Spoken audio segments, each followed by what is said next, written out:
یەکێتی سەقفی داواکاریەکانی بەرز کردوتەوە و مەرجە نوێەکانیشی بارزانی زۆر نیگەران کردووە. دانووسانەکانی پێکهێنانی حکوومەت دەستی پێکرد. پارتی شاندێکی پێکهێناوە و سەردانی بەشێکی لایەنە سیاسیەکانی دەست پێ کردووە کە بەپێی زانیاریەکانی چیوار شاندەکە ڕاستەوخۆ و پرس و ڕاوێژ لە خودی بارزانی خۆیەوە وەردەگرن.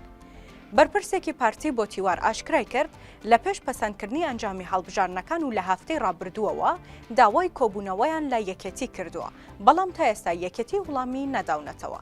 وتیشی پێشتر یەکێتی دەیانگوت بە ئەنجامەکان پەسەند بکرێت، بەڵام ئێستا بیانووی تریان هەیە و دەڵێن سەرۆکی یەکێتی ئەم هەفتەیە لە هەرێم نەبووە و بابگەڕێتەوە. بەپێی قسەی ئەو سەرچاوەیە یەکێتی بەڕێگەی دیکە پەیامیان ناردووە و داواکاری نوێیان هەیە کە سەقفی داواکاریەکانی خۆیان زۆر بەرز کردوتەوە، بە جۆرێک بۆتە هۆی نیگەرانی پارتی و خودی بارزانی.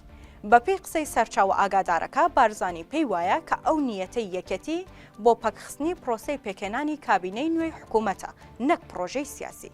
بۆیە لە بەرامبەردا بارزانی لە چاوپێکەوتنەکەی لە کەناڵی سکای نیوز تند قسەی کرد و هۆشداری دایە یەکێتی و وەک پەیامێک بۆ ئەو حیزبە ڕایگەاند کە مەرجیان نییە و مەرجیش لە کەس قبوڵ ناکەن.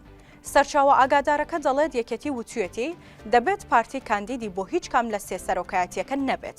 ئەو پەیامەش پارتی و بارزانی زۆر تووڕە کردووە، هەر بۆیە پارتی دوای ئەوەی یەکێتی وڵامی نەدایەوە وەک هەنگاوی دەستپێک سەردانی نەوەی نوێی کرد.